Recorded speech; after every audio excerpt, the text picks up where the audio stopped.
Bueno, buenas tardes a todos. Lo primero, quisiera, bueno, espero que estéis todos bien, todos los que estéis en esta conexión que nos hemos inventado los cuatro abogados que estamos aquí y que, bueno, toda esta situación del coronavirus, pues no, por lo menos no os esté tocando de forma directa y, bueno, pues que estéis bien.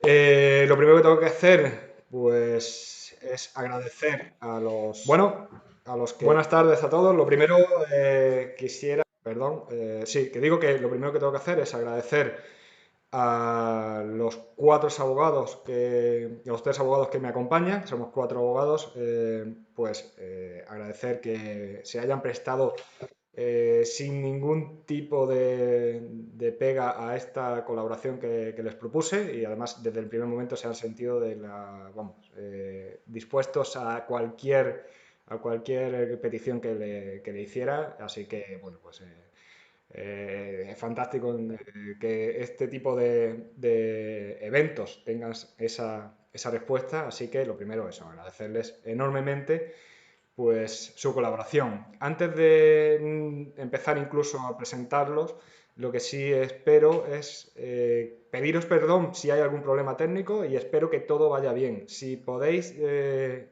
estáis viendo ya el vídeo y podéis dejar algún comentario simplemente de que todo se escucha bien o se ve bien, que no hay ningún problema técnico, pues la verdad que lo agradecería.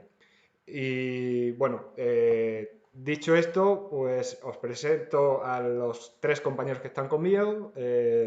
Eloy Sánchez, que es abogado desde hace ya muchos años especializado en los asuntos bancarios, como el resto de compañeros. Él tiene su despacho en Ciudad Real. También está conmigo Jesús Real, que tiene su despacho en Almendralejo. Pertenece al despacho Atrium Abogados y a Beatriz Duro, que pues tiene su despacho Duro Abogado, su bufete Duro Abogado y está en Madrid. Y bueno, y yo que soy quien está hablando, Javier Fuentes, que estoy en el sur, en Granada y en Málaga, y bueno, pues del despacho Juris Firma Abogados. Dicho esto, bueno, pues como decía, la dinámica que va a tener esta charla, que es una especie de coloquio, en principio lo hemos pensado para resolver todas las dudas que, pues bueno, pues que a día de hoy seguramente que existen muchas por parte de los consumidores sobre los distintos abusos bancarios que vienen cometiéndose por parte de las distintas entidades y en principio no hay cerrado ninguna temática dentro de todas estas cuestiones. Es decir, podemos hablar desde cláusulas suelo, IRPH, hipoteca multidivisa, tarjetas de crédito. A día de hoy, bueno, pues también los asuntos que tienen que ver con las nuevas medidas que se han adoptado precisamente con la situación del estado de alarma.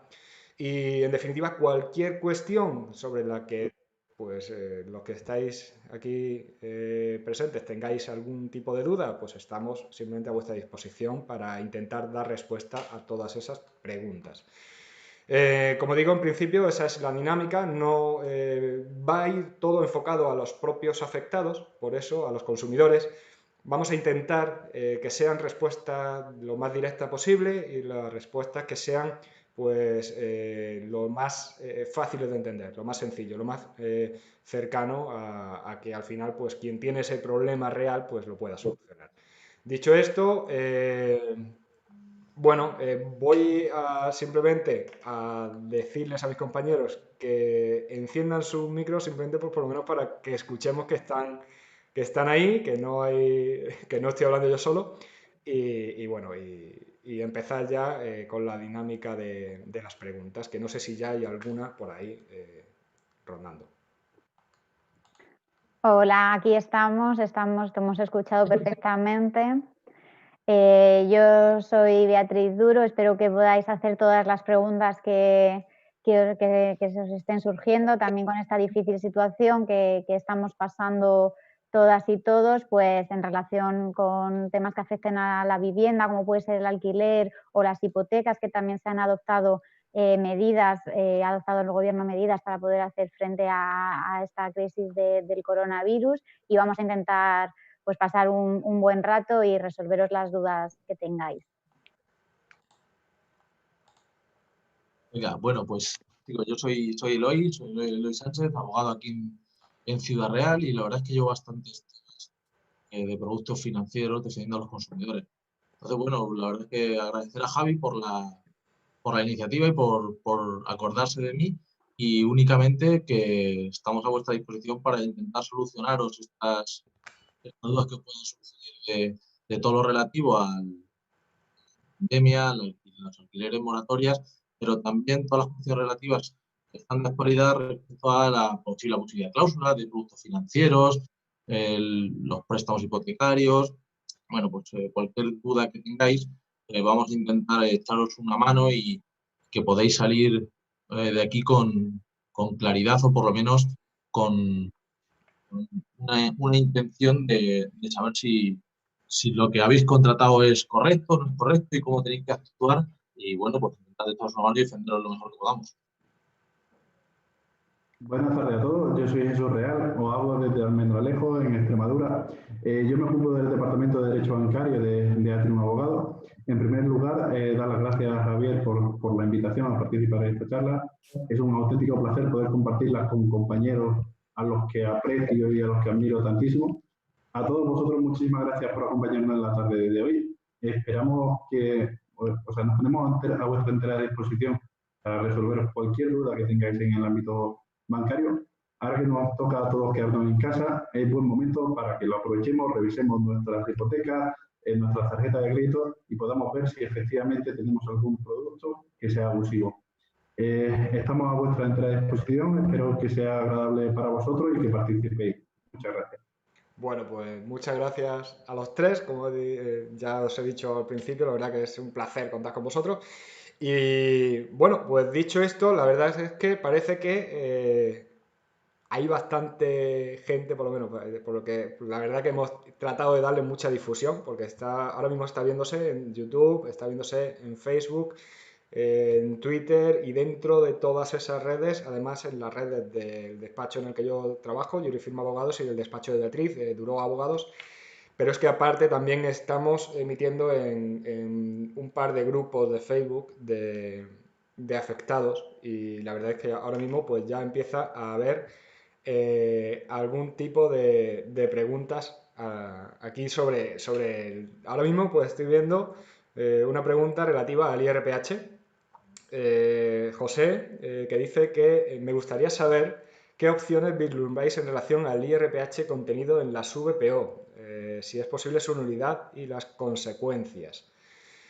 Bueno, yo personalmente, sobre el tema de los IRPH en las VPO, entiendo que es un camino muy difícil el que tendríamos delante para poder conseguir la nulidad de este tipo de cláusula en este tipo de préstamos.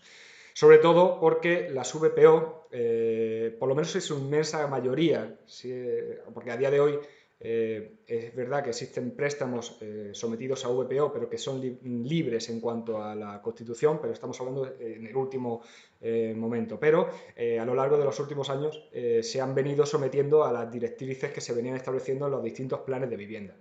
Entonces nos encontramos con un IRPH que es impuesto por la normativa que en cada momento recogía los planes de vivienda. Entonces, en este caso entiendo además que no se podría pedir la nulidad de esta cláusula porque no estaríamos ante una condición general de la contratación, no estaríamos ante una cláusula que tenga libertad del propio banco para imponerla, sino que el banco está reflejando simplemente una normativa concreta. Pero en esto sí quiero darle la palabra a Eloy, porque precisamente estuvimos manteniendo una conversación no hace mucho sobre el tema del IRPH y de las VPO, y seguramente que hay algún punto que puede aportar. Vamos a ver, yo creo que es un tema, lo primero es que es un tema muy... Yo que sepa, no hay todavía jurisprudencia relativa a esa materia. Pero sí que es cierto que lo que dice Javi respecto a que es un índice que es impuesto por una normativa legal, es decir, la ley te dice que tienes que aplicar ese IRPH, yo entiendo que eso no está sometido a abusividad. Pero igual que el IRPH habitual o la cláusula suelo como tal, no son índices, no son cláusulas ilegales per se.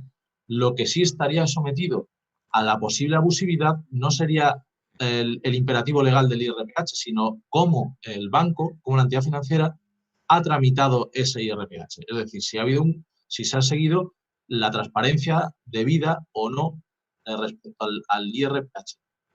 Yo creo que ahora mismo es un tema muy complejo, porque además puede tocar con la directiva comunitaria. Debería de someterse, no sería una condición general de la contratación. Tendríamos que valorar unos aspectos que la jurisprudencia yo creo que todavía no ha tocado. ¿Se puede tramitar? Como poder, yo creo que hay una vía de ataque a la abusividad del IRPH en vivienda de protección oficial, pero creo que también las entidades financieras tienen armas suficientes, apoyándose en jurisprudencia, para poder defenderse. Entonces, no es un tema pacífico. Se puede intentar, se puede lograr la abusividad de una cláusula de VPO referenciada al IRPH, pero es un tema ciertamente complejo. Bien, creo que existe una pregunta que viene de Facebook. La va a leer Jesús, porque aquí, como he dicho, intentamos abarcar distintas redes sociales, pues la verdad que nos hemos tenido que distribuir un poco también para ir viendo las preguntas que se van formulando. Perdón, Discúlpame, Javier, están diciendo que tienen una pregunta, hemos pedido que la publiquen, pero todavía no la tengo, ¿vale? Ah, vale, perfecto. Bueno, pues entonces voy a comentar una que se está formulando desde Twitter y que está referida al tema de las tarjetas revolving. Y es que preguntan que cómo sé si mi tarjeta es revolving. Beatriz, ¿qué te parece que le des respuesta tú a este asunto?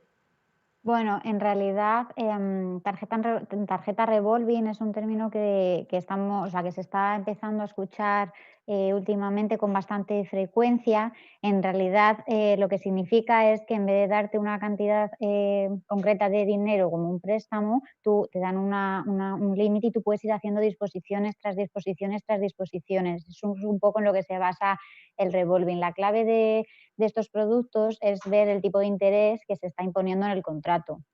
A partir del 19, 20, 26%, por supuesto, y de ahí en adelante, porque también hay hay entidades que conceden, en vez de 1.000, 2.000 euros, que son normalmente las cantidades que se suelen dar con este tipo de tarjetas, hay microcréditos que son disposiciones que se hacen de unos 300 euros, 150, cantidades muy pequeñas, y ahí también los intereses son muchísimo más elevados. Ya no estamos hablando del 19, 26%, sino a lo mejor de hasta un 300%, y en esos casos, pues evidentemente consideramos que se puede considerar que ese tipo de interés es usurario.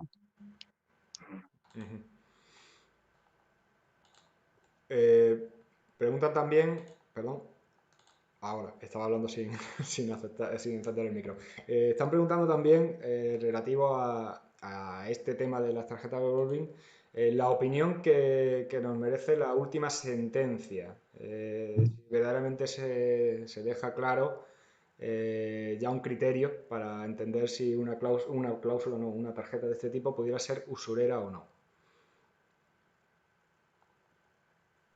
Si os parece, aprovecho para responderla yo.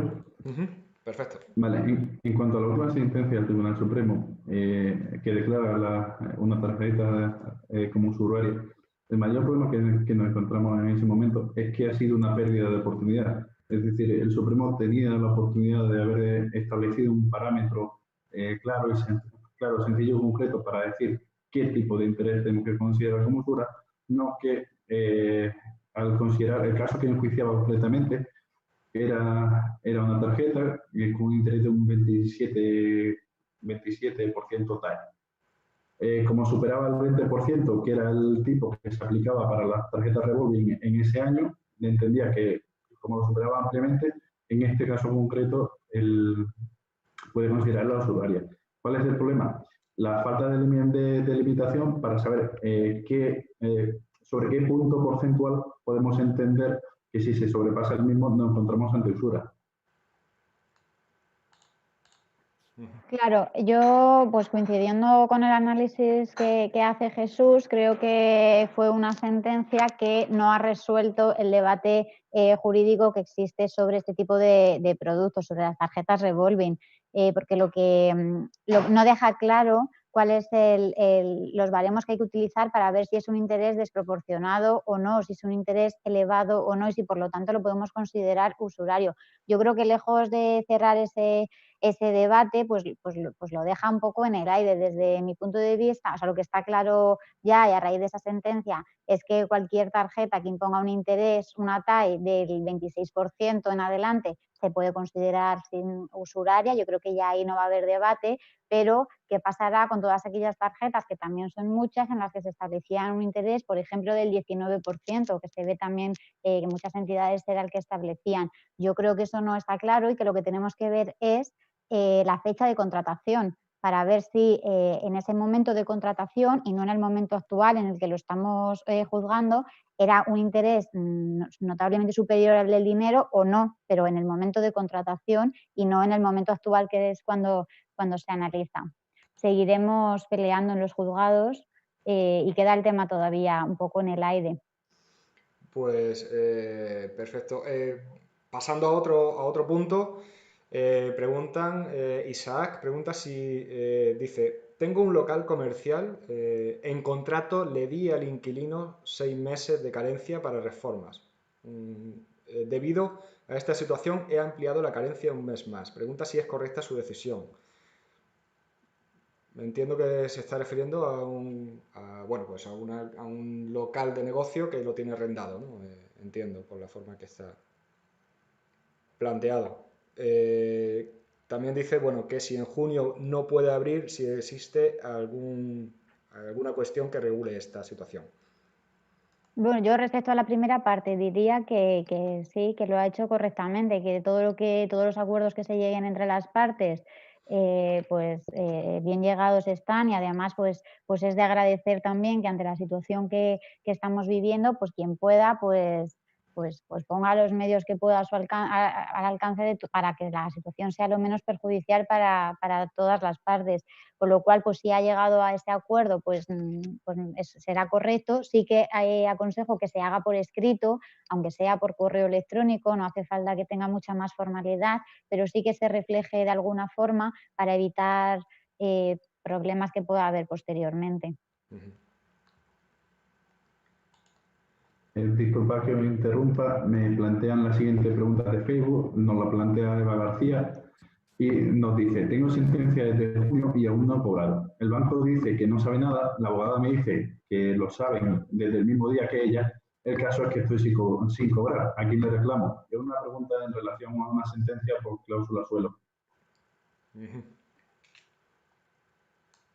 Jesús, es que te he escuchado muy mal. ¿Lo puedes volver a repetir? Sí. Eva García desde Facebook nos pregunta en relación a una sentencia de cláusula suelo. ¿Sí? La sentencia es de junio, su abogada le ha dicho que el banco la tiene notificada desde el mismo día que ella, pero ella todavía a día de hoy no ha cobrado absolutamente nada. Y nos pregunta quién tiene que reclamar. Si la sentencia, entiendo, de junio del 2019. Pues si es de junio del 2019 la sentencia. La abogada sabrá perfectamente que lo que tiene que acudir es un procedimiento de ejecución de título judicial. Es decir, en una sentencia que ya es firme, el banco está obligado a pagar y a eliminar a pagar la cantidad indebidamente cobrada y a eliminar la cláusula que se haya declarado nula. Si el banco no lo hace en el plazo legal establecido, que son 20 días hábiles para recurrir y otros 20 días hábiles si no se recurre para ejecutar la sentencia, si no tiene habilitada la vía de la ejecución de título judicial. Si el banco, después de la ejecución de título judicial, no paga, se puede embargar las cuentas del banco.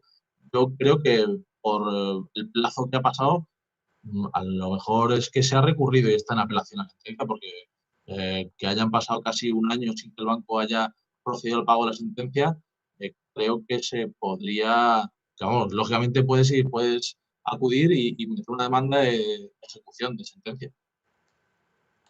Si me lo permites, Eloy, simplemente, bueno, que en este caso apuntar que entiendo que lo que debes hacer es simplemente ponerte en contacto con tu abogada, que en principio es la que conoce la situación total y bueno, y que ya sea la que te tenga que decir realmente en qué situación se encuentra ese procedimiento. Si no ha habido aún ningún tipo de actuación desde la firmeza de la sentencia, evidentemente acudir a una ejecución, como dice Eloy, y si ha habido algún tipo de actuación, bueno, pues simplemente pues, te podrá poner al día de qué tipo de actuación y qué plazos en principio, dependiendo del lugar donde se encuentre, pues están tocando en este tipo de asuntos.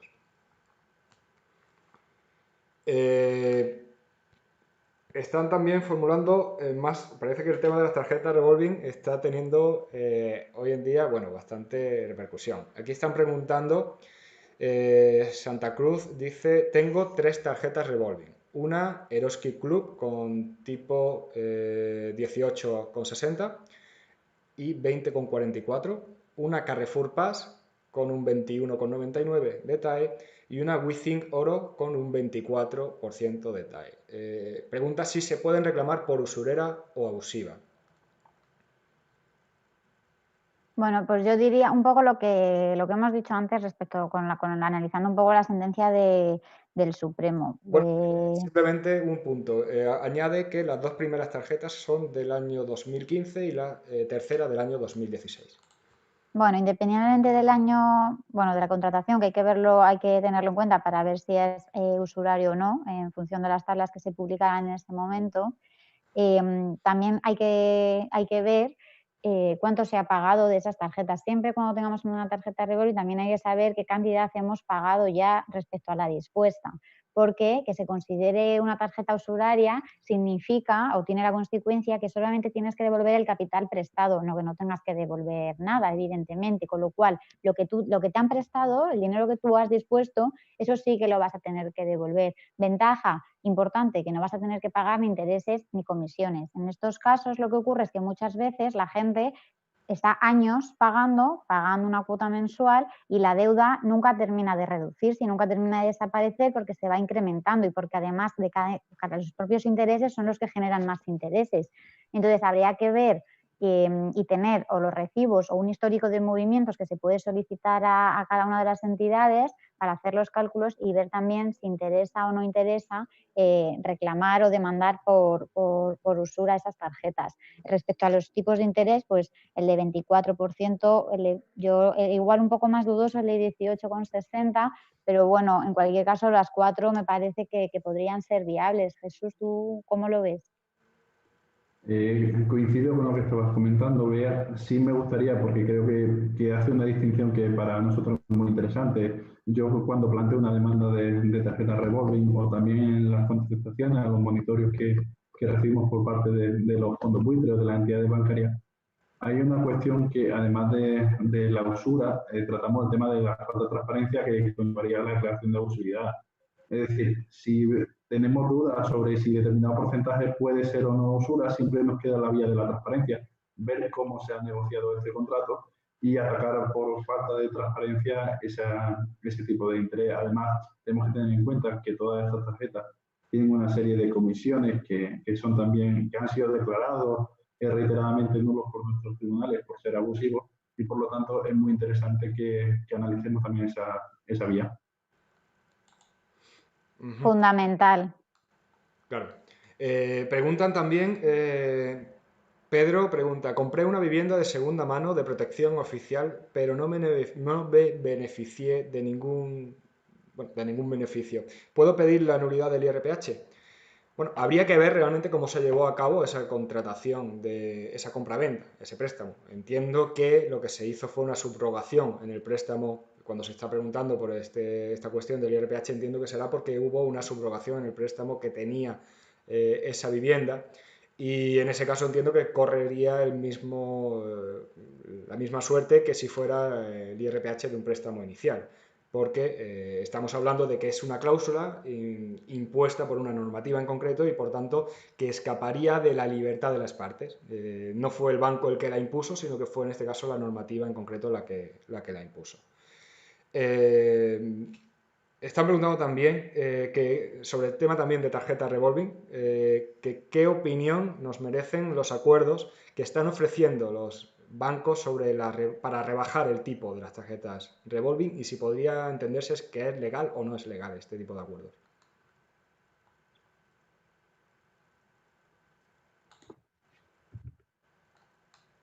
Dale, Jesús, que estamos aquí viendo a ver quién contesta. A ver, en cuanto al tema de los acuerdos para la rebaja del tipo de interés de las entidades bancarias, me consta que por ejemplo, Within ya lo está haciendo automáticamente sin necesidad de negociarlo con los clientes, les está enviando una comunicación diciéndole que le están bajando los tipos de interés. Sí es cierto que lo ofrece como una ventaja, pero simplemente lo que están intentando es evitar un aluvión de pleitos en este sentido. Si me parecen o no legales, bueno, ese tema sería también muy parecido a los acuerdos que firman los clientes en cláusula suelo con los bancos. Esa cuestión todavía queda pendiente de que nos lo aclare el Tribunal de Justicia Europea. En mi opinión, creo que esos acuerdos no son válidos.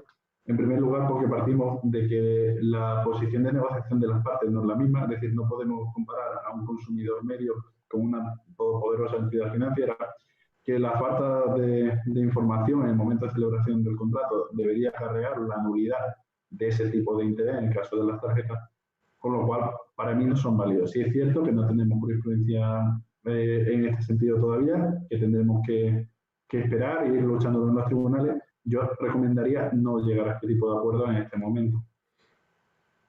Yo, como Jesús, recomendaría no llegar a acuerdos, los acuerdos que propongan sin consultar antes con un abogado especializado y que nos sirva como alerta. Si la entidad ofrece una rebaja es porque el tipo de interés es usurario y lo saben que lo van a perder en los juzgados, con lo cual recibir la carta es una señal que nos tiene que hacer estar alerta y consultar para ver si estamos pagando de más en la contratación de la tarjeta.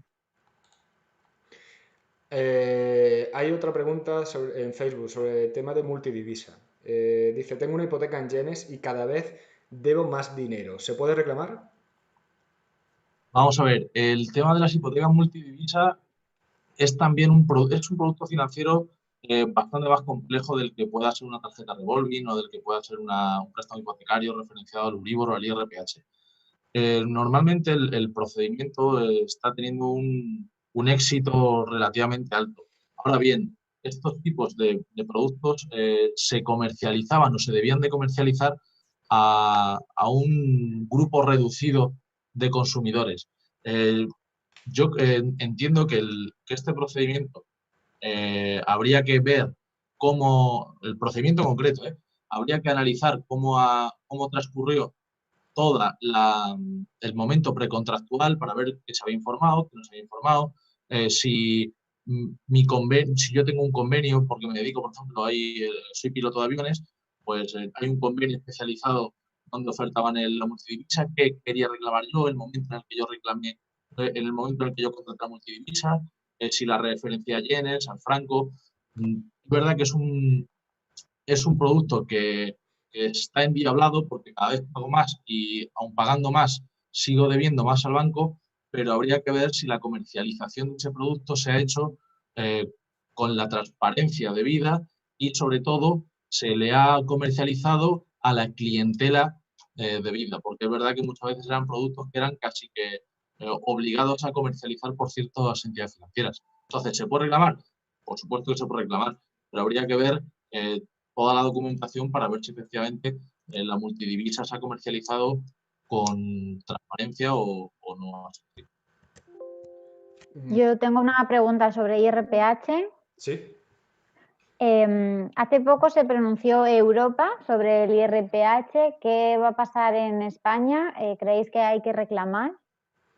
Bueno, el hecho de que haya dictado el Tribunal de Justicia de la Unión Europea esa sentencia vincula al resto de los tribunales y los juzgados españoles.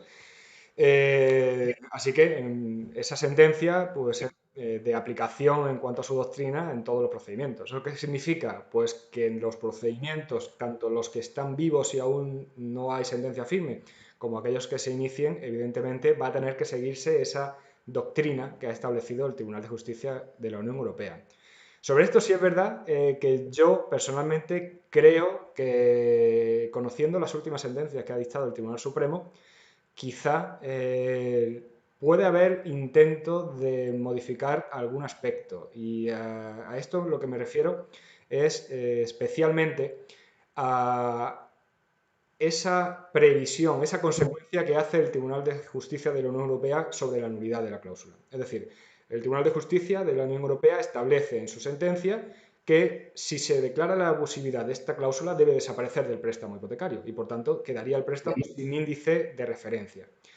Y solamente en el caso de que el juez entienda que el préstamo no podría subsistir sin el índice de referencia, solamente en ese caso lo que dice el Tribunal de Justicia de la Unión Europea es que hay que aplicarse el resto de la doctrina que haya establecido, es decir, que podría sustituirse por alguna normativa que pudiera entenderse subsidiaria. Y bueno, siempre además esto también dijo en el tema de los vencimientos anticipados, siempre con el consentimiento del consumidor. Aquí es donde yo creo que a lo mejor el Tribunal Supremo puede intentar hacer ver que cualquier anulación de esta cláusula puede conllevar la insubsistencia del contrato, que el contrato no pueda subsistir para obligar a que los jueces opten por sustituirlo por otro índice de referencia. Es lo único que en principio creo que podría intentar el Tribunal Supremo, sobre todo viendo las últimas sentencias que ha dictado a finales del año pasado sobre el tema del vencimiento anticipado, que puede intentar trastocar esta jurisprudencia europea. Pero realmente, es decir, en los procedimientos que se sigan a día de hoy va a tener que verse si la cláusula es transparente y con los requisitos de transparencia que se han establecido desde Europa. Por tanto, ya no cabe decir que el Tribunal Supremo ha dicho que no se puede llegar a enjuiciar realmente esta cláusula porque se trata de un índice oficial, sino que va a tener que entrarse en cada procedimiento de forma individualizada para ver cuáles son, si se cumplen todos los requisitos que se han establecido. Y en eso no sé si en esa opinión que tengo yo sobre el Tribunal Supremo estáis de acuerdo vosotros, la verdad. A mí me parece que el Tribunal Supremo con esta sentencia ha hecho algo parecido con las tarjetas revolving, el Tribunal de Justicia de la Unión Europea. Creo que no ha sido todo lo concreto o lo conciso que debiera ser, y al final eso ¿en qué va a derivar? Pues un poco como el vencimiento anticipado o con las tarjetas revolving. Como no ponen un filtro o como no ponen unos requisitos concretos, como no acotan bien qué filtros o qué parámetros son los que se pueden declarar, la abusividad de una cláusula va a quedar casi sometido al arbitrio de cada juez. Será recurrido en apelación, y hasta que no llegue otra vez el Supremo y vuelva a poner qué requisitos son necesarios, pues vamos a estar en una lucha constante, porque ya digo, la sentencia del Tribunal de Justicia de la Unión Europea, pues sí, deja de entrever que el IRPH puede ser sometido a abusividad, y que hay que ver si la información precontractual, si le habían explicado cómo iba la evolución del Euribor, del IRPH con un tiempo de antelación, pero no establece qué parámetros son los que de verdad con claridad tiene que superar la cláusula del IRPH. Entonces, va a quedar sometida a cada audiencia provincial. Cada audiencia provincial establecerá los parámetros que ellos entiendan pertinentes, y vamos a necesitar otra sentencia del Tribunal Supremo que unifique o que case los criterios, y muchos consumidores me da la sensación de que se pueden quedar por el camino con sentencias más o menos discutibles, igual que pasó con la retroactividad de la cláusula suelo al principio en el año 2013. Sí, yo coincido, pero como mensaje de ánimo creo que el IRPH es abusivo, y creo que bueno, que con la sentencia de Europa hay que apoyarse en esa sentencia y tenemos que luchar la abusividad hasta que esté lo más claro posible, igual que con las cláusulas suelo, y que hay que atacarla. De todas formas, hay un pequeño detalle que creo que es muy interesante para poder valorar bien una de las condiciones para poder ver si el IRPH es abusivo o no. En primer lugar, es ver el momento en el que se firmó. Tendremos que ver cómo estaba respecto al Euribor en ese momento, porque ahora es verdad que el Euribor ha caído en picado, pero no era así hace 10 o 12 años, y también hay que ver si el sustitutivo en ese momento era más beneficioso o más perjudicial. Me explico, no es lo mismo en el año 2005, que es cuando se venía firmando este tipo de préstamos, 2002, 2004, 2006, un IRPH que casi siempre iba referenciado a 0,25 o a 0 o a 0,5, con el Euribor que puede estar perfectamente firmado a 2 puntos. A día de hoy sí puede ser más perjudicial el IRPH, bueno, de hecho es más perjudicial, pero en el momento de la constitución de la hipoteca puede ser que ese diferencial fuese más beneficioso que el sustitutivo que fuese el Euribor. Entonces hay que tener en cuenta determinadas características para mañana saber si podemos afrontar un pleito con ciertas garantías o no. Aprovecho para deciros que tenemos otras dos preguntas en Facebook. Las voy a leer conjuntamente porque están relacionadas, creo que con la misma materia, ¿vale? Nos pregunta, bueno, nos comenta Jurgita, dice, hola, que tiene una sentencia ganada desde el año pasado, desde mayo del año pasado, que ha cobrado ya una parte, pero que le faltan otros 700 euros por cobrar. Dice su abogado que le ha puesto un escrito al banco y que no tiene que hacer nada más.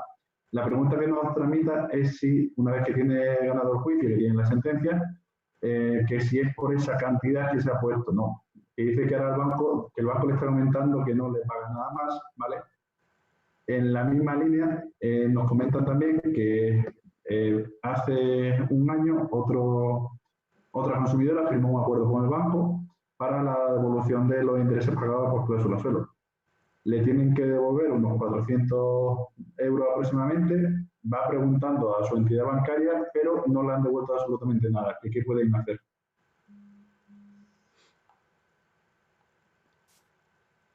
Vamos a ver, yo creo que si no están de acuerdo con la modificación que le haya hecho la entidad financiera, lo más seguro y lo más aconsejable es solicitar una pericial. No, discúlpame, Eloy, no me he expresado bien. El primer caso, la pregunta que nos traslada es que tiene una sentencia, ha ganado el juicio, pero que todavía le tienen que devolver una parte de los intereses por cláusula suelo.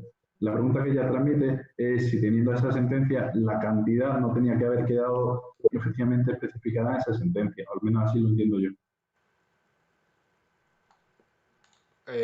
Bueno, simplemente entiendo que si falta por cumplir parte de la sentencia, evidentemente pues tendrá que iniciar un procedimiento de ejecución y los cálculos pues o bien se tienen que haber hecho en la sentencia o bien tienen que poder hacerse a raíz de la sentencia. Yo diría que para aquellos casos que están con abogado ya y con el procedimiento encauzado, incluso finalizado en un par de preguntas que hemos visto ya, es transmitir, o sea, que confiéis plenamente en el abogado o abogada que os haya llevado el asunto, que seguro que está haciendo todo lo posible porque se termine cuanto antes y se pueda cobrar todo, y que es verdad que las entidades no pagan voluntariamente, no quieren pagar, entonces son procesos largos, a veces cuesta mucho tiempo conseguirlo y que hay que tener paciencia porque lo único seguro es que acabarán pagando si existe una sentencia, porque las entidades tienen dinero para pagar, entonces no se van a escapar, pero se resisten a ello y hay que tener paciencia. El otro caso que os estaba comentando es una consumidora que entiendo que lo que ha firmado es un acuerdo extrajudicial con el banco, que lo tiene firmado, que todavía no le pagan y se pregunta qué puede hacer. Si tiene firmado un acuerdo extrajudicial con el banco y no cumple, solicitar el cumplimiento judicial de ese acuerdo. Si el banco no cumple con ese acuerdo extrajudicial, está claro que es un contrato que se ha firmado.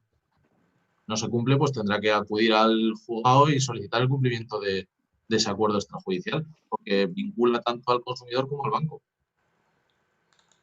Incluso, Eloy, no sé si estáis de acuerdo o no, pero yo creo que que como ha habido un acuerdo y hay un incumplimiento por parte de la entidad, a lo mejor es a ella a la que ya no le interesa ese acuerdo y ya ha incumplido la entidad. Por lo tanto, bueno, si ha pasado un año, creo que ha dicho, desde que se llegó a ese acuerdo y no se ha cumplido por parte del banco, pues entiendo que hay un incumplimiento ahí del acuerdo y que ella podrá reclamar la totalidad y ya no solamente lo acordado. Totalmente de acuerdo. Sí. Bueno, realizan desde YouTube otra pregunta sobre el tema de gastos hipotecarios. Si prescribe la acción de reclamación de los gastos hipotecarios. Esto es un punto que además yo creo que existe conflicto entre los juzgados, entre las audiencias provinciales y entre incluso los propios que nos dedicamos a esto.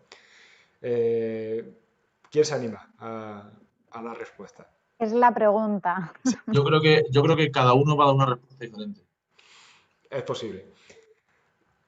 Pues venga, empieza tú, Eloy. Yo creo que el plazo de prescripción existe en cuanto a los gastos hipotecarios, aunque siempre escucharemos, ¿no? Es que es una acción, la acción de nulidad es imprescriptible. Efectivamente, la acción de nulidad es imprescriptible, pero los gastos hipotecarios están sometidos también a una acción, desde mi punto de vista, de reclamación de cantidad. Y esa acción de reclamación de cantidad sí está sometida a la prescripción. Entonces, desde mi a mi entender, creo que serían 15 años desde que se produce el pago de los gastos. Ahora, habrá que mirar, creo que lo más prudente en estos casos es tener en cuenta la jurisprudencia del juzgado donde vamos a entablar la acción de reclamación. Porque hay, pues me atrevería a decir, 5 o 6 posiciones diferentes respecto al tema de la nulidad de gastos, desde que no prescriben hasta que prescriben, bueno, pues ya digo, a 15 años desde que se firmó, desde que se hizo el pago, 5 años desde que acaba el contrato, 15 años, bueno, 5 años con la nueva reforma de la ley de enjuiciamiento civil desde que finaliza el contrato. Yo me atrevo a decir que son 15 años desde que se realizó el pago de la factura de notaría, registro y gestoría.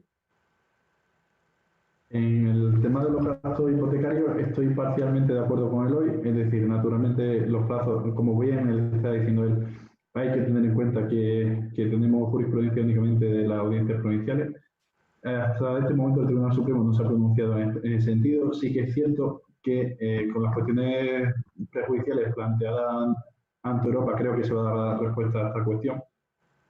Yo coincido con que los gastos prescriben, lo que pasa es que lo que realmente entiendo es que el momento para iniciar ese cómputo de plazo es una vez tenemos la sentencia que declara la nulidad, porque yo no puedo ejercitar directamente una demanda de reclamación de cantidad sobre esos gastos, sino que necesito que el juez declare nula la cláusula para poder en ese momento reclamar los gastos.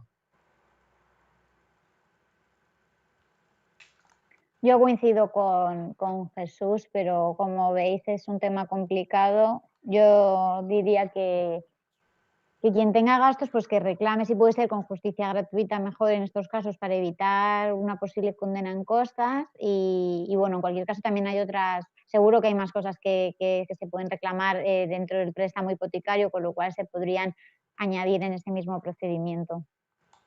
Bueno, pues ya que habéis dado cada uno vuestra opinión, pues voy a lanzarme yo.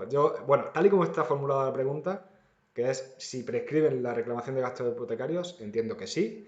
Lo único que, bueno, que yo entiendo que el inicio de ese plazo de prescripción de 15 años sería desde que se declara la nulidad.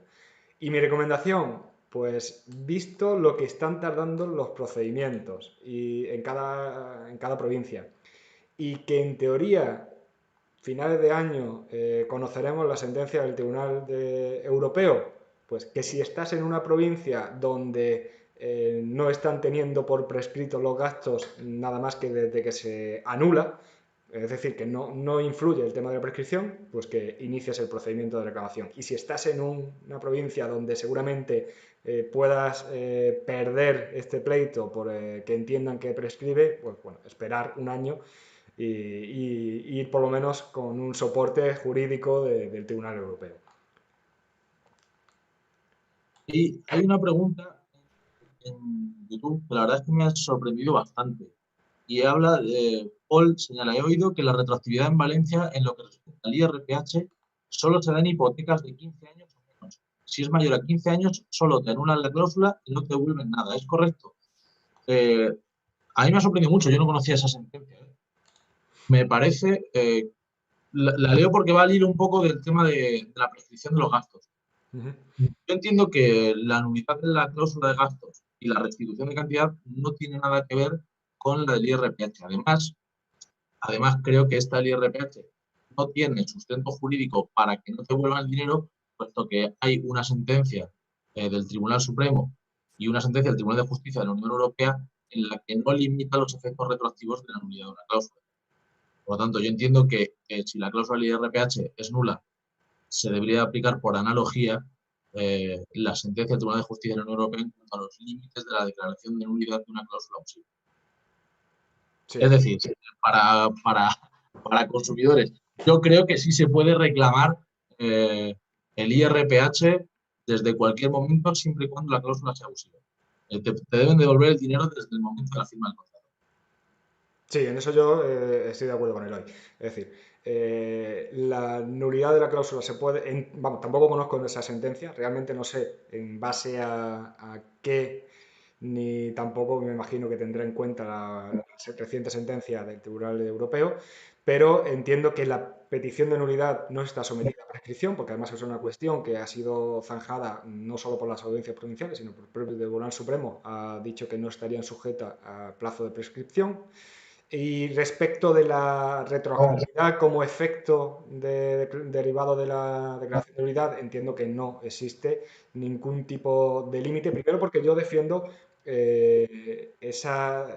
lo mismo que digo sobre el tema de gastos hipotecarios, que no empieza a correr ningún plazo de prescripción, sino hasta que se declara la nulidad, que es la que te permite reclamar el importe. Pero es que aparte, yo entiendo que los efectos serían derivados simplemente desde el momento en que se declara la nulidad y independientemente de los plazos que se hayan pagado.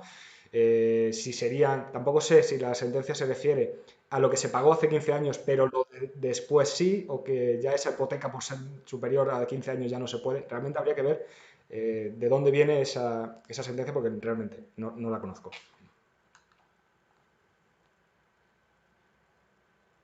Vamos. Sí, Eloy, habla. Voy a leer otra pregunta que hay en YouTube, en el canal de YouTube, pone Raquel, buenas tardes, tengo una tarjeta Wizzing, he devuelto mi último recibo y quisiera saber cómo empezar la reclamación por intereses usuarios. Me han enviado email informando de la rebaja del interés. ¿Debo enviarles una carta de reclamación?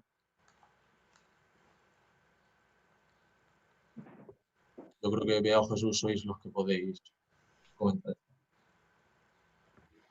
A ver, buenas tardes, Raquel. En primer lugar, antes de iniciar la reclamación, yo lo que haría es intentar tener todos los recibos desde que formalizaste el contrato hasta este momento. Es muy probable que no los conserves si la contratación se hizo ya hace unos años, con lo cual lo primero que yo haría sería dirigir un escrito a Wizzing solicitándole la copia del contrato original y todos los recibos hasta este momento. A partir de ahí estudiaría efectivamente iniciar una reclamación extrajudicial a Wizzing para reclamar la nulidad de las comisiones que pueda tener y que, por supuesto, también que dejen de aplicarte el tipo de interés si es usurero.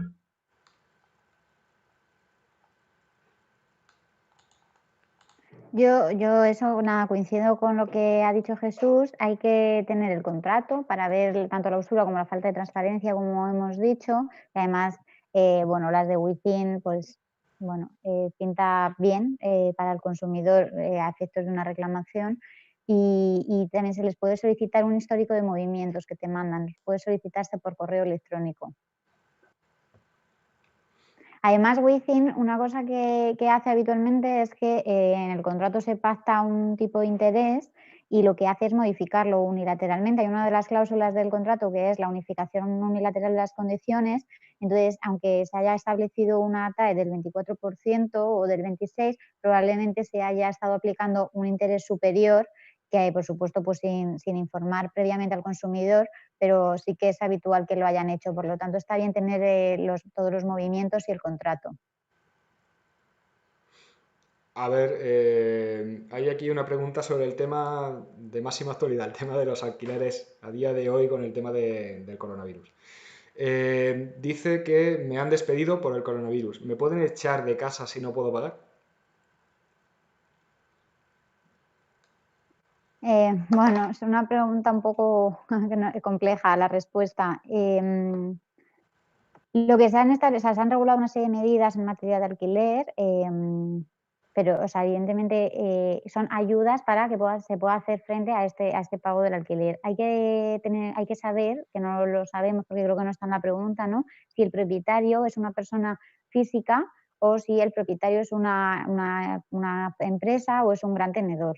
Si fuera un gran tenedor una empresa, le puedes solicitar una condonación de parte o totalmente de la renta de alquiler si estás en esta situación debido al coronavirus, o le puedes solicitar, o se puede adoptar también una moratoria, que es que durante un periodo de tiempo que se acuerde no se esté pagando nada y se pague luego posteriormente hasta en un plazo de 3 años. Pero y si es una persona física, lo que se puede hacer es solicitar cualquiera de estas dos opciones también, pero el propietario no tiene la obligación de aceptar una u otra. Lo que se ha establecido para los casos en los que no se llega a un acuerdo, que es lo primero que hay que intentar, es que te puedes acoger a planes de financiación, que son préstamos que se solicitan en las entidades bancarias avalados por el Estado sin intereses y sin costes, sin gastos. Pero esto es un problema en el sentido que al final pues, puede suponer un sobreendeudamiento para cuando toda esta situación termine. También el sábado pasado se publicó una orden ministerial que prevé también concesión de ayudas para el alquiler, para que todas esas personas que hayan solicitado esta financiación se les pueda dar una ayuda de hasta 5.400 euros y que son ayudas de alquiler de hasta 900 euros mensuales, con lo cual hay que esperar porque eso lo van a regular y lo van a conceder cada comunidad autónoma y todavía eso no está desarrollado, pero probablemente pues, puedas acogerte a estas medidas si cumplen los requisitos. De tema de gastos hay otra pregunta por aquí y es muy sencilla, si merece la pena reclamar. La respuesta es la que quizá no sea tan sencilla. Mira, esa pregunta la recibo en el despacho muchas más veces de la que pensáis. Es decir, ¿merece la pena reclamar los gastos hipotecarios? Bueno, depende mucho de la cantidad que vayamos a reclamar. Tened en cuenta que para reclamar estos gastos, lo primero que necesitas contratar es un abogado y un procurador, porque es obligatorio y la ley lo impone así. Si son gastos inferiores a 1.000 euros, por lo general yo suelo desaconsejar la reclamación porque entiendo que para el cliente no es económicamente interesante. Si los gastos son superiores, sí que lo es. Me gustaría que tengamos en cuenta también, lo comentábamos unos días atrás, no recuerdo si fue con Javier o con Eloy, el tema de que a estas cantidades hay que sumarle el interés legal desde el momento que se hizo el pago, por lo cual una reclamación puede no parecer viable si los 500 o 600 euros, habrá que tener en cuenta este interés para calcular realmente lo que vamos a reclamar a la entidad bancaria. Yo la verdad es que estoy de acuerdo con lo que ha dicho Jesús, pero creo que es el propio consumidor el que tiene que entender si le es rentable o no le es rentable acudir al juzgado y reclamar los gastos. Luego también de nuestra pericia y de nuestro saber hacer dependerá que también pueda haber una condena en costas o no haya una condena en costas. ¿Qué quiere decir? Que es probable que en un procedimiento en el que es habitual y sepamos la jurisprudencia, puede haber un resarcimiento de las costas al cliente y no le cueste el procedimiento, por decirlo así, hablando en plata para consumidores.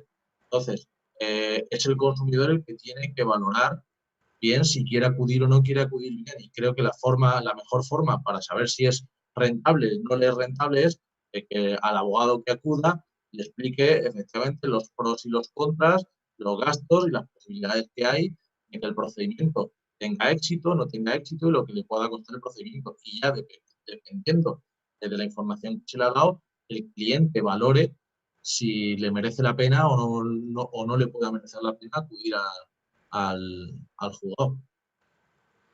Totalmente de acuerdo con Eloy. Si en algún momento habéis transmitido que decide el abogado naturalmente no quería hacerlo, simplemente por la experiencia profesional es más o menos un baremo que me tengo yo fijado para entender si una reclamación de cantidad para unos gastos hipotecarios, teniendo en cuenta la tramitación del procedimiento, la duración del mismo, merece o no la pena. Aprovecho que tengo el micrófono activado para pasar una pregunta que están haciendo por el grupo de Facebook y nos preguntan si el arrendador persona física y no gran tenedor condona la deuda al inquilino, tiene que tributar por ello, ya que no han modificado la Ley General Tributaria en ese aspecto. No me entra, Jesús. A ver, lo que nos están planteando es si un arrendador que es persona física, ¿vale? Condona ese arrendamiento a su inquilino como no han modificado la ley general tributaria, sí tiene que tributar por esa condonación. Bueno, yo entiendo que cuando que tú lo que declaras es lo que percibes por el pago del alquiler. Si no has percibido nada durante los meses que no percibas, pues no tienes que declarar nada, obviamente. Entiendo que no causa ningún perjuicio. Yo estoy con Bea, creo que la lógica dice que no, pero me atrevería a decir que lo mejor sería que hagan un documento no de condonación de deuda, sino de suspensión de la renta. Porque puede ser que la condonación la puedan entender como una donación, por decirlo así, y la suspensión de la renta está claro que sí que te exime de ese pago. Y que me parece que es más correcto acudir al término de suspender la renta. Para un acuerdo, decir, mire, bueno, por las medidas actuales del coronavirus, pues vamos a suspender la renta, o creo que es más correcto el término de suspensión de la renta antes que una condonación. Me parece que una condonación puede tener algún matiz negativo. En todo caso, si se hace por escrito y se deja constancia por escrito y se dice o suspensión o se dice condonación en base al Real Decreto 11/2020, que es el que lo regula con este término, pues entiendo y estoy segura de que no ocasionará ningún perjuicio al propietario que condona la renta. Nos preguntan también si tenéis el mismo criterio para un local comercial. Bueno, el mismo criterio no se puede tener porque la ley, o sea, lo que se regula son los alquileres de vivienda habitual. Con lo cual, ahora, en cuanto a si es persona, o sea, si es con un particular, no es con un gran tenedor, y si no es para acogerse a ninguna de estas medidas para los que se establecen unos requisitos limitados y son acuerdos entre las partes, o sea, los acuerdos son libres y se puede llegar al acuerdo que sea con independencia de que se trate de un local comercial, que por supuesto, y que a veces es mejor en cualquier situación llegar a acuerdos que esperar a que termine toda esta situación para poder iniciar procedimientos. A ver, preguntan en YouTube qué opinamos sobre la forma para calcular los intereses tanto de préstamos como de tarjetas en las que consideran el año como que tiene 360 días, si es viable reclamar. Bueno,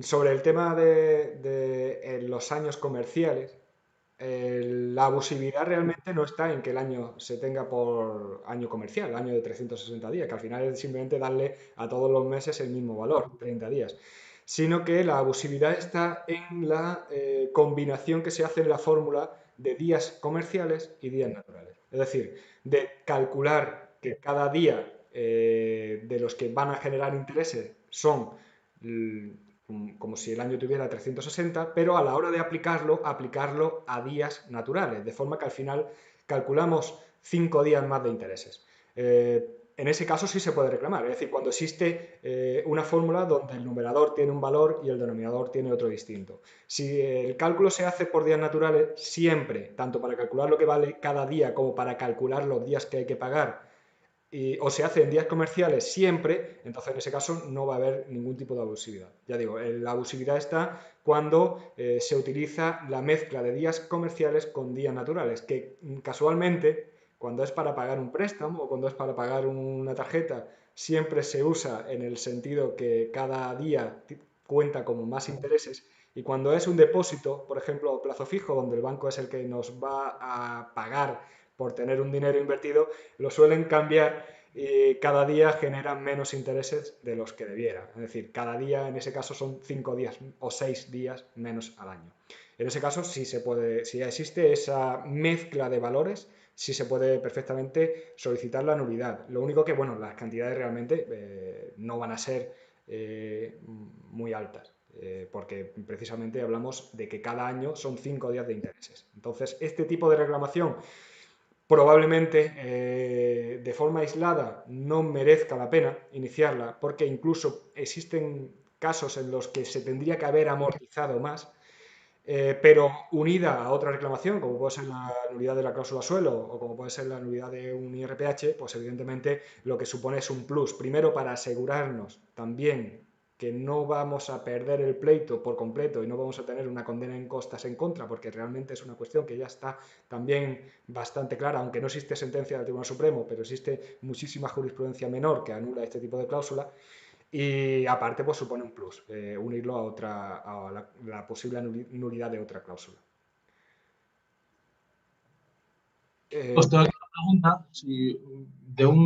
pregunta de Ricardo Llávada, que señala, me han despedido de mi trabajo y no puedo pagar el arrendamiento. ¿Me pueden desahuciar ahora en esta época? Es un poco la pregunta que he respondido antes. O sea, la posibilidad de que te vayan a desahuciar ahora mismo no hay, no puede existir porque está suspendida la actividad judicial. Con lo cual, como para desahuciarte tienen que iniciar un procedimiento que te puedes personar en él, puedes contestar a la demanda, tiene que haber un juicio, tiene que ordenarse el lanzamiento y todo eso es un proceso judicial que dura unos meses, pues echarte de que pueda ir el propietario y sacarte de la casa, no. Además, una de las medidas que se han adoptado en el Real Decreto 11/2020 es precisamente la suspensión de todos los lanzamientos de alquiler, por impago de alquiler, durante un plazo de 6 meses desde que se publicó, entró en vigor el Real Decreto con lo cual la posibilidad de desahuciarte no existe. Consejo, llegar a un acuerdo en función de si es una persona física o es una persona jurídica o un gran tenedor, llegar a un acuerdo para evitar este procedimiento cuando la actividad judicial o cuando transcurran estos 6 meses, cuando todo vuelva a la normalidad y no ir arrastrando luego esa deuda que se va a quedar ahí pendiente. Hay aquí una pregunta también en YouTube. Paul dice, ¿a la cantidad a devolver por el IRPH hay que sumarle el interés correspondiente? Y si es así, ¿eso se calcula en base al interés legal del dinero correspondiente a cada año y cuota? Muchas gracias. Bueno, sobre el tema de si hay que incluir los intereses o no, ocurre igual que cualquier recálculo y cualquier reclamación. Sí, toda cantidad que tenga que devolver el banco por este concepto va a tener que incrementarse con los intereses y además los intereses que se hayan generado desde que se pagó cada cuota. Y en cuanto a qué tipo de interés, bueno, pues será el interés legal del dinero de cada año y a partir de sentencia, mientras siga sin pagar, siga reverte el banco, pues será el interés legal del dinero incrementado en 2 puntos.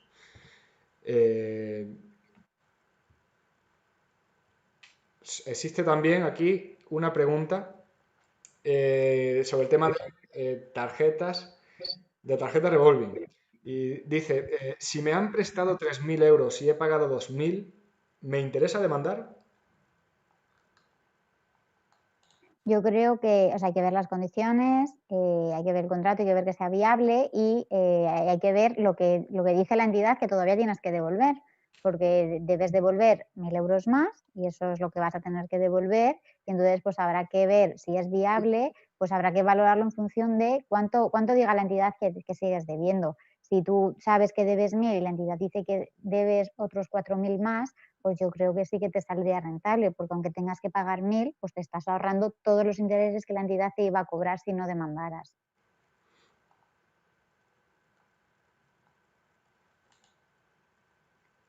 Y también sobre el tema de tarjeta revolving, preguntan, ¿me interesa demandar o dejar de pagar?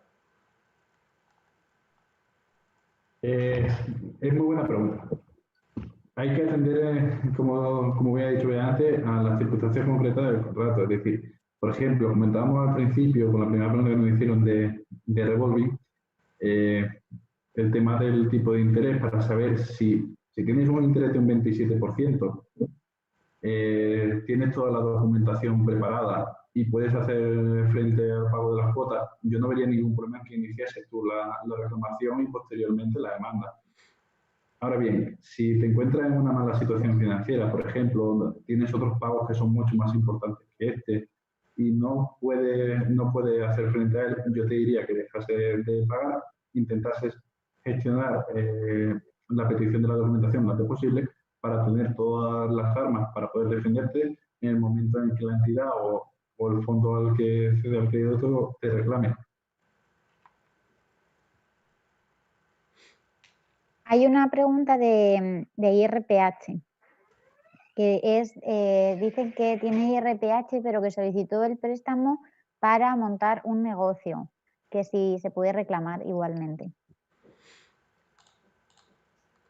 Bueno, vamos a ver, el tema principal es que cuando no es destinado a tu actividad, cuando es destinado a tu actividad empresarial, los filtros o el camino para solicitar la nulidad de una cláusula por abusivo es muy complicado. Es ciertamente complicado porque no gozas de los privilegios que pueda tener un consumidor. Creo que para un caso similar ya se pronunció el Tribunal Supremo respecto de la cláusula suelo. Sí que es cierto que no deberíamos ir por el tema del control de transparencia, sino por la buena fe del Código Civil. Y bueno, esto es un tema más legal, la carga de la prueba se invierte. Digamos que para solicitar la nulidad de la cláusula suelo vas en autovía y para solicitar la nulidad cuando eres empresario de una cláusula es mucho más complicado, vas por una carretera secundaria. Entonces, se puede, seguro que se puede plantear una defensa de ese tema con ciertas garantías, pero sí que es cierto que no hay tanta jurisprudencia y que la jurisprudencia que hay, aparte de ser contradictoria, te exige unos requisitos bastante más difíciles de conseguir que cuando eres consumidor.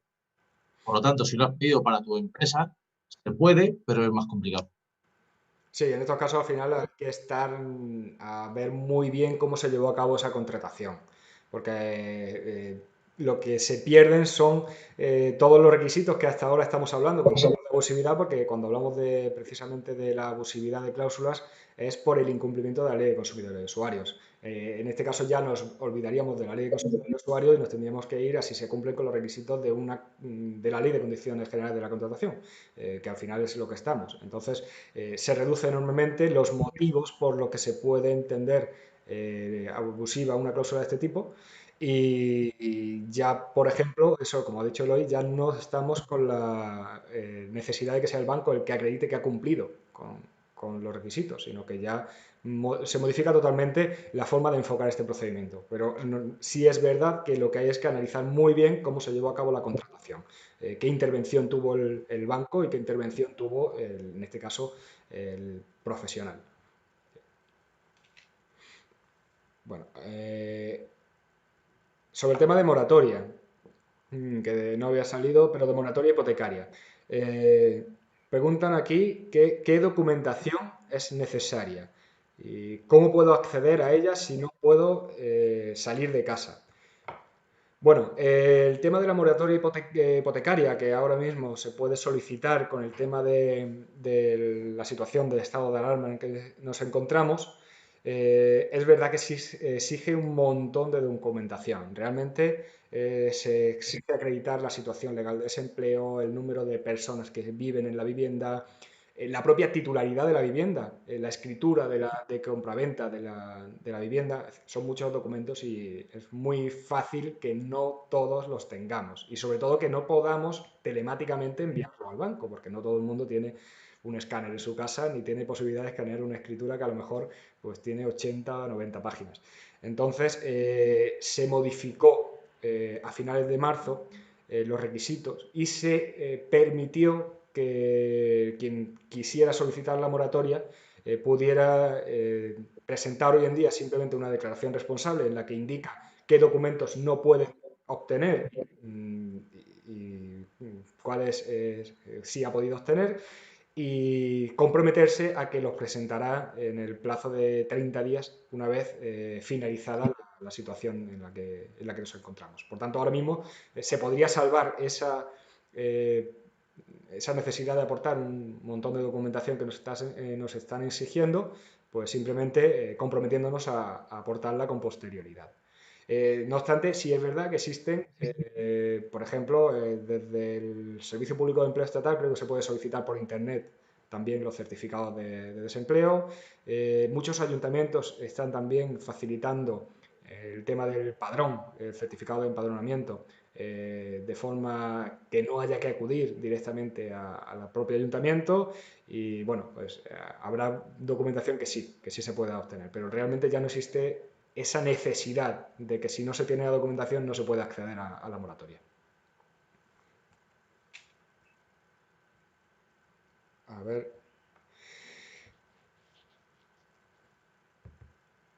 Más preguntas que están formulando. Bueno, aquí hay una pregunta sobre el tema de cláusulas suelo y es relativa a los acuerdos.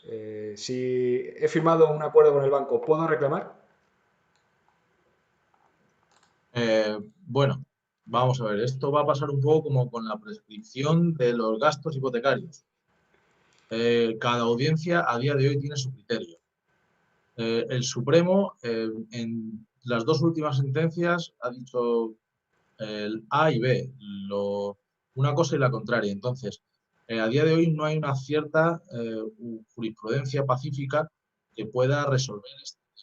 Sí es cierto que estamos a la espera de una sentencia del Tribunal de Justicia de la Unión Europea que todo parece, eh, deja entrever con las conclusiones del abogado general y el informe de la comisión, que sí que es cierto que los pactos, eh, si no se han realizado con la información suficiente, es decir, si el banco no me ha comentado, no ha sido claro, renuncio, la reclamación, la renuncia de acciones, que no voy a poder ir al juzgado a reclamarle nada más, no me han explicado tampoco el tipo de interés que tenía o el que había en el momento. Si no ha sido claro a la hora de ofrecerme ese pacto, pues parece ser que ese pacto no va a tener validez. Pero a día de hoy no hay una jurisprudencia pacífica. Por ejemplo, en Ciudad Real es una plaza bastante importante a favor de los consumidores en ese aspecto. Cáceres, bueno, Extremadura siempre ha sido más complicado.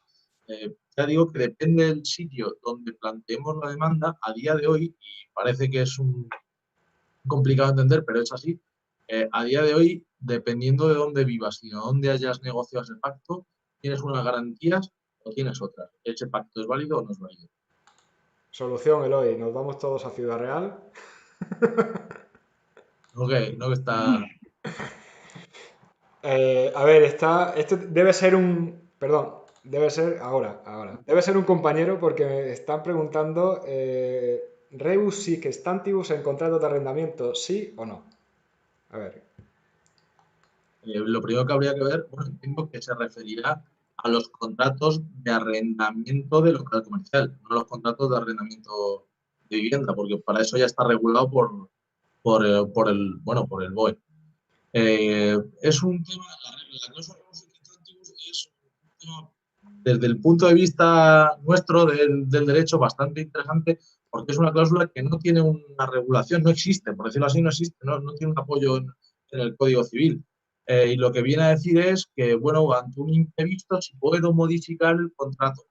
Eh, yo creo que se puede dar la cláusula rebus sic stantibus, es decir, puedo modificar el contrato. Recordemos que los contratos, bueno, pues vinculan a las partes y, por decirlo así, tienen fuerza, pero sí se puede modificar ante una situación tan excepcional como la que vivimos, pero sí que es cierto que no puede ser de forma unilateral, no puede resolverlo uno. Sobre todo hay que tener mucho cuidado con las determinaciones de dejar de pagar de forma unilateral, intentar suspender las rentas de forma unilateral, porque bueno, la cláusula rebus sic stantibus es una cláusula que se utiliza de forma muy limitada porque casi que puede operar contra la seguridad jurídica, contra la seguridad de los propios contratos, y yo creo que se pueden dar los casos, pero que habría que analizar muy bien la jurisprudencia, en qué casos la jurisprudencia lo admite, y me parece que solo dejar o presentar una demanda por la cláusula rebus sic stantibus únicamente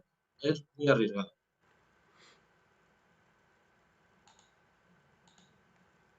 Eso era una pregunta de un compañero y se va sin respuesta clara. No, lógicamente es que, José, es que creo que no hay una claridad, es que no hay un artículo que regule esa cláusula, por lo tanto, estamos con lo de siempre. Está sometida a la casuística y al caso concreto. Habrá que ver, no es lo mismo que se suspenda la renta de un alquiler de un local comercial de una persona que solo va a dejar de pagar 2 meses y la renta es muy bajita, a un local a que, por poner un ejemplo, Inditex quiera dejar de pagar un local comercial a una familia. el quebranto económico y el enriquecimiento, el desequilibrio entre las partes, esos requisitos que hay que ver en la cláusula, no es el mismo. Porque el quebranto que se le hace en Inditex no es el mismo quebranto que se le puede hacer a un pequeño, a un pequeño autónomo que no pueda pagar su tienda de ultramarino. De todas formas, estamos ante algo que ahora es cuando vamos sobre todo a ver cómo se va desarrollando, porque hasta ahora pues es algo que se ha aplicado de forma muy, muy, muy residual. Pero ahora es cuando vamos a tener que encontrarnos con juicios aplicando esta doctrina a lo largo de todo el territorio, porque seguramente va a haber muchísimos supuestos en los que se va a intentar aplicar la rebus sic stantibus y donde veremos seguramente que no tiene encaje o sitios donde entienden que sí tiene encaje. Bueno, a ver, ya de todas formas, llevamos algo más de una hora y la verdad es que parece que está funcionando y está teniendo pues cierto éxito, la verdad, porque por lo menos llevamos hablando una hora y cuarto o una hora y 10 y eso ya significa que por lo menos ha habido temas sobre los que hablar. A ver, existen bueno, el tema que parece que más ha tenido esta tarde su participación ha sido el tema de las tarjetas revolving y hay otra pregunta sobre el tema de las tarjetas revolving. Dice Marta, a mí me están reclamando Invest Capital, pero yo no contraté nada con ellos. Mi tarjeta es de Carrefour. ¿Pueden demandarme? Pues sí, y de hecho es lo que están haciendo. Invest Capital es pues un fondo que ha comprado muchísima deuda de distintas entidades. Hay varios grandes, está TTI Finance, Invest Capital, Estrella Receivables. Bueno, pues quienes tienen este tipo de contratos impagados, pues conocerán estos nombres y lo que hacen es reclamar ellos directamente. Bueno, no pasa nada, la oposición o la demanda se presenta contra ellos porque al haber adquirido la deuda adquieren todos los derechos y obligaciones derivados y no hay ningún problema.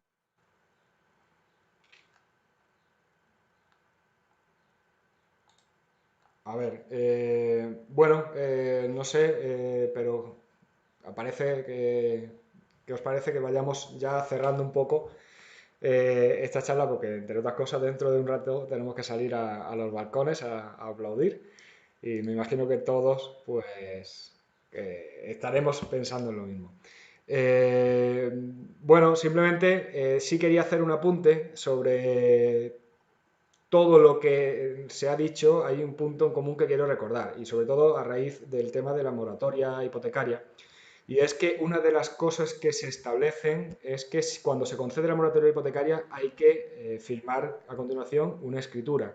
Bueno, pues respecto de esa escritura, al igual que respecto del tema de los acuerdos que están ofreciendo los bancos por el tema de las tarjetas revolving o los acuerdos que también están ofreciendo los bancos con el asunto de los IRPH, pues que tengáis cuidado con lo que os pone el banco delante, porque no es el primer momento en el que encontramos pues, que aprovechan para modificar cuestiones, simplemente reconocimiento de información dada en su día o renuncia de acciones. Entonces, pues bueno, en ese sentido, pues recomiendo que se haga un control de lo que nos ponen por delante y de esa forma, pues por lo menos no tener sorpresas después. Sí, de todas formas, Jesús, hay otra pregunta por ahí, por Facebook, ¿no? Sí, nos pregunta Jacín Fernández, nos dice, hola, como propietario de una nave industrial, ¿me pueden dejar de pagar el alquiler por el COVID-19?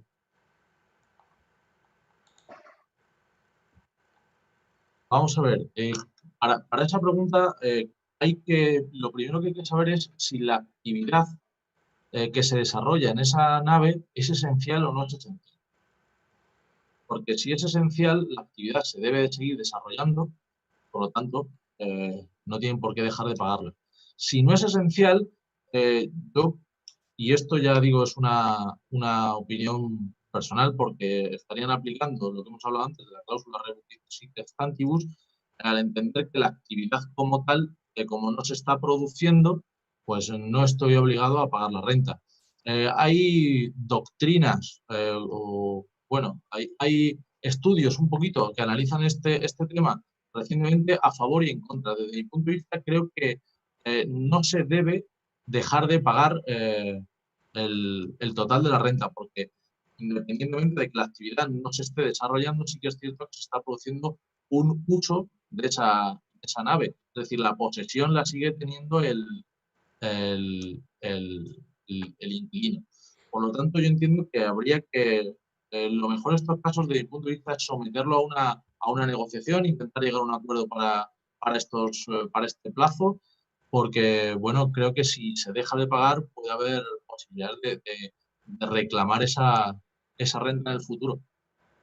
Incluso la resolución del contrato, claro.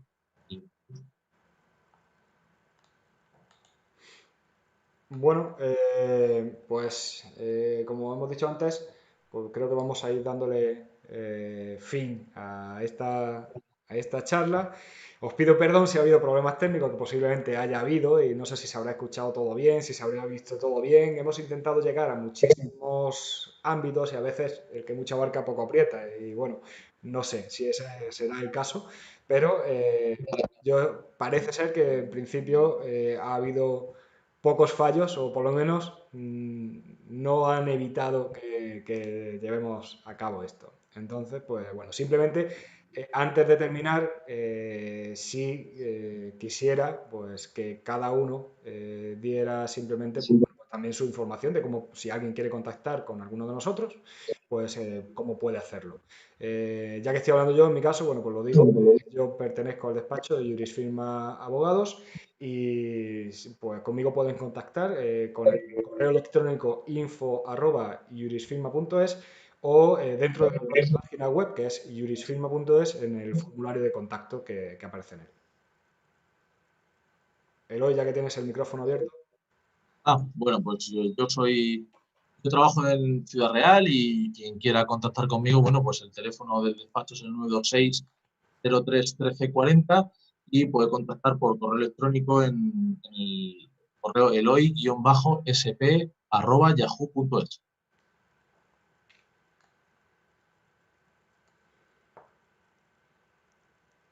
Pues yo misma, el correo electrónico a través del que estamos resolviendo consultas estos días, porque el teléfono fijo del despacho es más complicado, es abogados@duroa.es, por si tenéis cualquier duda que pueda intentar ayudaros. Yo estoy a vuestra entera disposición en Extremadura. Podéis contactar conmigo a través de las redes, tal y como aparece en el cartel, y también de mi correo electrónico jreal@atriumabogados.net.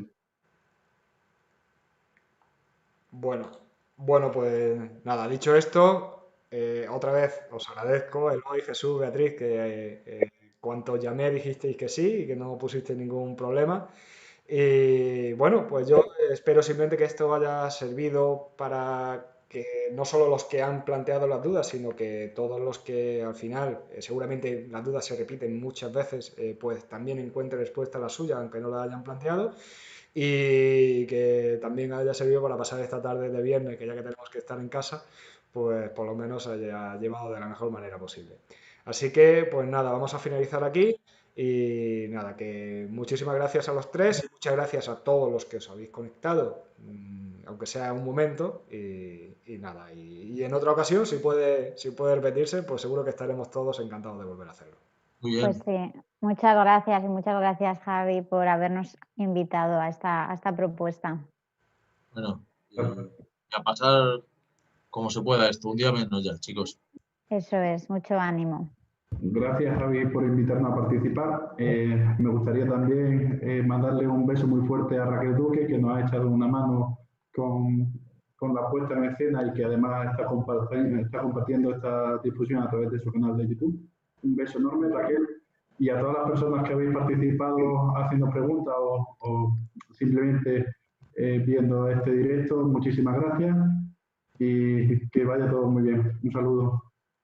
Pues nada, muchísimas gracias y efectivamente, gracias Raquel. Y nada, vamos a finalizar la transmisión. Hasta luego.